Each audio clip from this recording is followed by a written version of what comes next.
ආයිබෝවන් සුබ දවසක් වේවා. ඉතින් සාදරයෙන් පිළිගන්නවා ඔයාලා අපේ YouTube නාලිකාවට. ඉතින් විශේෂ පණිවිඩයක් අරගෙන තමයි මේ වීඩියෝ කරගෙන ආවේ. ඔයාලා දන්නවා අස්වැසුම් මේ දිනවල යාවත් කාලීන කිරීම සිද්ධ වෙනවා. ඉතින් ඒ අනුව අස්වැසුම නොලැබිය යුතු පුද්ගලයන් සහ හරියටම ලැබිය යුතු පුද්ගලයන් කවුද කියන දේ මේ දිනවල රජය විසින් හඳුනා ගනිමින් සිටිනවා.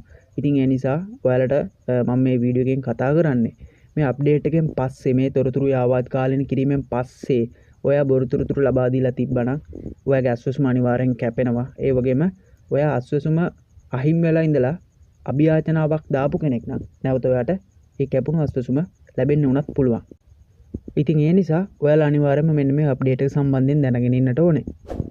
හරි. ඉතින් ඒ නිසා තමයි මේ වීඩියෝ අරගෙන ආවේ. මේ වීඩියෝ එකෙන් මම ඔයාලට කතා කරන්නේ මේ අලුත්ම අප්ඩේට් එකෙන් පස්සේ ඔයාලගේ නම් ලිස්ට් එකේ ඔයාගේ නම තියෙනවද නැද්ද කියලා බලා ගන්න ක්‍රමයක්. ඉතින් දැනට බලා ගන්න පුළුවන් මේක මෙයාලගේ වෙබ්සයිට් එකට ආවට පස්සේ මම මේකට එන විදිය කියන්නම්. ඉතින් මෙතන අස්වැසුම දෙවනි අදියරේ බලා ගන්න පුළුවන් list of eligible families 2025. ඉතින් මේ අස්වැසුම යාවත් කාලීන කිරීමෙන් පස්සේ මෙතන අනිවාර්යයෙන්ම ඔයාගේ නම වෙනසකට ලක් වෙයි. එහෙම නැත්නම් ප්‍රශ්නයක් නැත්නම් ඒ නම ඒ විදිහටම තියෙයි. ඉතින් කොහොම හරි මේක බලා ගන්න එක අපි දැනගෙන ඉන්න ඕනේ. ඉතින් මෙතන පවතින නම් 2025 කියලා මේකේ අවසාන අප්ඩේට් එක සිද්ධ වුණේ 2025 ගිය අවුරුද්දනේ. හැබැයි අලුත් අප්ඩේට් එකත් එක්ක අනිවාර්යයෙන්ම මේක 2026 විදිහට වෙනස් වෙයි ඉදිරියේදී.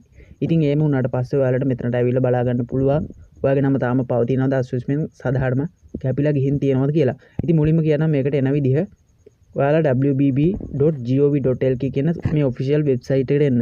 මේකේ තමයි සියලුම අස්වැසුම් තොරතුරු යාවත් කාලීන කිරීම සිද්ධ වෙන්නේ. ඒ නිසා ඕන වෙලාවක මේකට ඇවිල්ලා අලුතෙන් තොරතුරු තියෙනවද කියලා බලන්න පුළුවන්. YouTube එකට මෙන්න අවශ්‍ය නැහැ. හරි. එතකොට මෙන්න මේ විදිහට වෙබ්සයිට් එකට ආවට පස්සේ මෙන්න මේ වගේ මේ කොටුව බලා ගන්න පුළුවන් ඔයාලා ෆෝන් එකෙන් ආවට පස්සේ.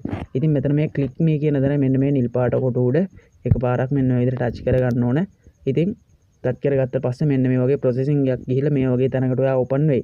මෙතන තියෙනවා සෝෂල් රෙජිස්ට්‍රි 2025 කියලා. හරිද? ඉතින් මේක ඉදිරියේදී 2026 විතර අනිවාර්යෙන් අප්ඩේට් වෙනවා. එතකොට මෙන්න මෙතන select district කියලා තියෙනවා. ඉතින් මෙතනින් සරලවම ඔයාගේ district එක තමයි select කරගන්න තියෙන්නේ.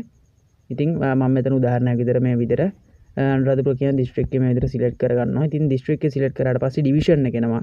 division එක කියන්නේ වගේ ප්‍රාදේශීය ලේකම් කොට්ටාසය වගේ ගම අදාළ වෙන ප්‍රාදේශීය ලේකම් කොට්ටාසය. ඉතින් එතනත් මේ විදිහට touch කරලා ඔයාලට පුළුවන් මෙතනින් ඔයාගේ ගම select කරගන්න. මම උදාහරණයක් විදිහට මෙතනින් කැකිරාව කියන එක select කරගන්නවා. ඊට පස්සේ එනවා ග්‍රාම නිලධාරී වසම select කරන්න. ඔයාගේ නම බලා ගන්න වගේ නම අයිති ග්‍රාම නිලධාරී වසම මෙතන select කරන්න. මෙන්න මෙතන එකපාරට touch කරාට පස්සේ ග්‍රාම නිලධාරී වසම් ටික ඔක්කොම open වෙනවා. එතනින් ඔයාලට පුළුවන් මෙන්න මේ විදිහට ඔයාගේ ග්‍රාම නිලධාරී වසම හොයලා එතනින් මේ විදිහට select කරගන්න. select කරගත්තට පස්සේ පල්ලෙහාට යන්න. ඔන්න එතකොට නම් list එක බලා ගන්න පුළුවන්. මේ තියෙන නම ඇඩ්‍රස් එක සියලුම විස්තර බලා ගන්න පුළුවන්. ඉතින් බලා ගන්න පුළුවන් මෙතන මම උදාහරණයක් කතා කරොත් මෙන්න මේ නමට ඉස්සරහින් වැටලා තියෙනවා not eligible කියලා. ඒ කියන්නේ මෙයා මේ අස්වැසුමට සුදුසු නැහැ කියන එක තමයි වැටලා තියෙන්නේ. මෙතන මේ දැනට පවතින අප්ඩේට් එක තමයි තියෙන්නේ.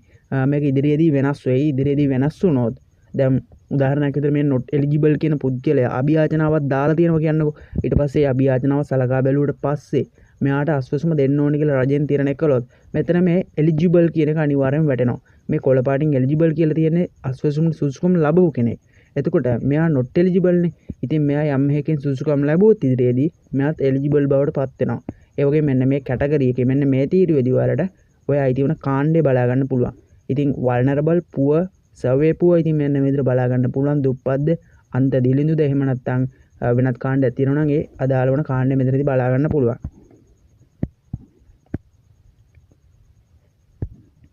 හරි. ඉතින් මෙන්න මේ විදිහට තමයි එතකොට ඔයාලා අප්ඩේට් එක බලාගන්නේ.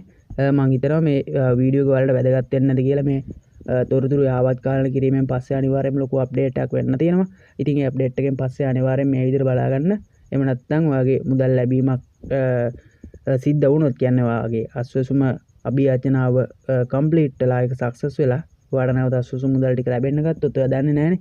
ඒ නිසා මේ විදිහට මේක බලාගන්න කියලා මතක් කරනවා. දැනට නම් ප්‍රශ්නයක් නැහැ. දැනට තාම යාවත් කාලීන කිරීම සිදු වෙන නිසා දැනට මුදල් ලැබෙන අයට ලැබෙනවා සහ අනිත් අයට තාම ලැබෙන්නේ නැහැ. ඉතින් ඒක තමයි මේ වීඩියෝ එකෙන් අරගෙන යන්න ඕන කාරණාව. ඉතින් ප්‍රශ්න තියෙනවා නම් අනිවාර්යෙන් පහලින් කමෙන්ට් කරන්න. ඔයාලට තියෙන ප්‍රශ්න වලට උත්තර අපි ඉදිරියේදී අරගෙන එන්නම්. ගිහින් එන්න. ජය වේවා.